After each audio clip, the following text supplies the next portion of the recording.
you know, I think it's absolutely vital that we become far more sustainable on farms. And this is one of the things I have been trying to demonstrate for many years, the essence of sustainability, because we're obviously not going to be able to rely on fossil fuels and fertilizers in the long term, so we need to learn to generate these nutrients at home rather than buy everything in all the time.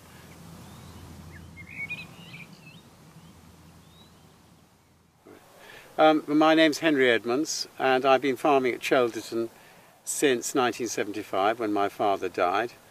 I've always been very interested in natural history, particularly butterflies and birds and things like that. So I think that the influence on farming on wildlife has always been something very close to my heart. So I've always been looking for ways of farming in a way that didn't damage the environment, but obviously farming for a profit, naturally. And obviously if we can't make a profit at farming, well, there's no future in it. So obviously it's compromises, continually looking for compromises in the most efficient way of producing whatever it is that I have to grow. We've got a mixed farm here, which I find is really the only way to encourage wildlife, because you need these grass lays and you need animals to exploit it. And so we have dairy cows, beef cattle and sheep. And I grow a great variety of different leguminous crops and quite sophisticated lays, all entirely organically, in order to get as high level of production as I can, but without compromising my principles of destroying wildlife.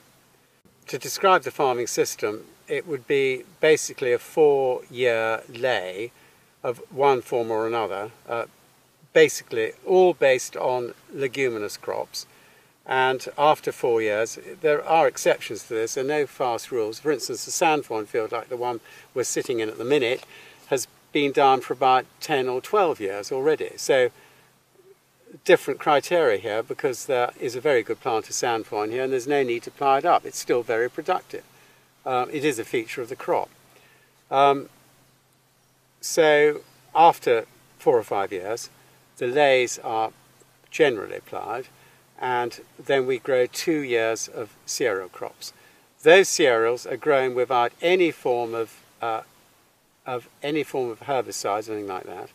All we do is plough, disc, drill the cereals, and shut the gate. And the next time anybody goes into that field, it'll be the combine harvester. So it is completely, there's nothing whatever done to damage nesting skylarks or anything else. Well, this is a field of winter oats here. This was sown in October. The only thing we've done with it is put a dressing of farmyard manure on. Then the field was ploughed, disked, drilled, rolled. That's it. The gate was then shut and nothing has been in here since at all. But you can see the crop's lovely and clean. See, there are no weeds in here. Of course there's a poppy here, but no one could say that the weeds in this crop are causing economic damage. There's no way those odd few weeds, there's a forget-me-not there. Here we've got a geranium here, cut-leaf geranium. But there's no way that is causing economic damage. The point is that when this crop, if you come out here in March, you could see a lot of small weeds in the crop flowering. And of course that was providing early food for insects. And in March and April there were lots of bumblebees out here foraging, lots of hoverflies, all sorts of things. And then it produced a very early seed crop, which would have been ready in April and May. So we had birds that were able to feed on the seed within the crop. Then the crop grows up, like you can see now, and the weeds have been completely suppressed. You can see the weeds had no effect, and we've actually got a first-class crop of oats here.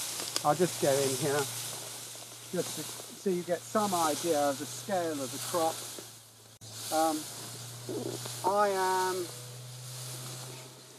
I'm 5 foot 10 inches, so you just get some idea. So that crop has been achieved with no chemical inputs whatever. And I think anyone would agree that is a good crop of oats. But if the good Lord is on our side, I would say we'll get 2.5 tonnes to the acre from this field with no inputs. And you can see how healthy it is. It's extraordinarily healthy. Well, of course, this year, this crop has been tested more than at any time because it's been rain non-stop. And yet, in spite of that, as you can see, it's remarkably healthy. Look at the flag leaves on these oats here.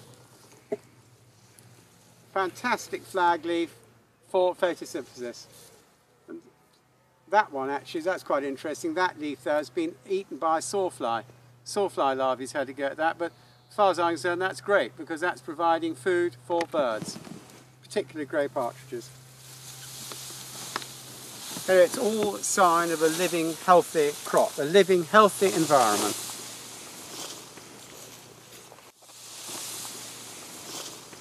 Right, now what we've got here is a crop of oats and vetches, very old-fashioned crop, and this is actually my principal silage crop now. So what I'm doing is, a few years ago I realised that I wasn't working my grass around the dairy enough. In other words, I was leaving my dairy paddocks down to grass for too long, and we were losing fertility, we were losing production because they weren't, you know, after a few years grass layers begin to lose their vitality. They need to be ploughed up, and I wasn't doing it enough.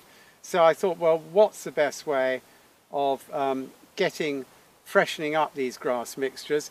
So what I'm doing now is, and also guaranteeing me good silage cuts. Now, I've been growing oats and vetches for a long time, actually, on and off, and I discovered that they are really good in a drought situation. And 2 years ago, when these very dry springs started, I noticed that the oats and vetches were actually incredibly robust, and they were much the best yielding crops for silage. So that's encouraged me to grow a lot more oats and vetches, and this year I'll be doing nearly 100 acres of them. This is Old English vetch. Again, it's my own seed, saved for years. So we drill it with Old English vetch, and then you just harrow it and roll it, that's it, finished. The gate was shut, keep the cows out, of course, and you can see we've got a superb crop. I'll just walk into this a bit, and just to give you some idea, it's an impenetrable mat.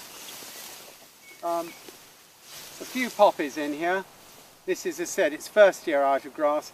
We'll cut this for silage. This will happen very shortly now, probably later on this week, and I would expect to get about 15 tonnes to the acre of product off this, which will all go into our silage plant for one of the dairy herds. But you've got the vetches here, they're flowering at the minute, they're a wonderful resource for wildlife. We've got bumblebees, we've got several different species of butterfly in the crop now, actually nectaring on this. And if it's left, if for instance you can't cut it now, and I need to cut this now, but if you have to leave it, the vetches will start producing pods, which of course in itself improves the protein content of the silage. But what I can say is, from my personal experience, the cows do milk very, very well on this silage. They really like it. Of course, it's, you know, it's very high in feed matter with the oats, and of course it's very high in protein. The vetches, that I feed a lot of, I do combine a lot of vetch as well, and I save the grain off those, which I then roll, and the actual grain of vetches is about 30% protein. So it gives you some idea of what the protein content must be of the vetch itself, though I don't have an analysis. But the thing is, the vetch is giving nitrogen as it grows to the oats, which then encourages the oats to grow as well. So it's, you know, it's a wonderful, it's sort of a symbiotic relationship, really, and it works.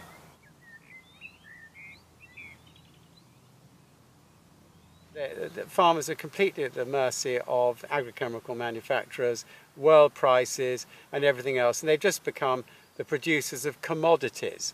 So if the commodity price goes down, they have got no guarantee at all that the prices they receive are going to compensate them for the high cost of the inputs that they're buying in the first place. There's no guarantee at all. So when you've got farmers paying £300 a tonne for imported ammonium nitrate and more, I believe, and a lot of farms are paying out hundreds of thousands of pounds a year, and they've got no guarantee of a return. I mean, it's incredibly risky. Incredibly risky. At the minute, it's working, yes. But who's to say it's going to be working in 2 or 3 years' time? And the other thing is the damage it's doing to the soil. And this is something which is being completely ignored. Soil nitrate levels are going through the roof. Nitrate is being leached from the ground at an unprecedented rate. Recently, I read that 75% of the rivers in this country are polluted by agricultural runoff. And that means nitrates and pesticides. And so, is this the right way to go forward? I mean, blatantly it isn't. I'm not producing any runoff or pollution. So, we need a system that actually reflects the overall damage that is being done to the environment by modern farming methods compared to a system like I'm doing, which is admittedly very old-fashioned. But just because it's old-fashioned doesn't mean to say it isn't any good. It's working here. And the point is that in the long run, the system I'm using is obviously not doing the damage to the environment that a conventional system, a modern conventional system is today. So this needs to be better reflected one way or other anyhow. I don't know.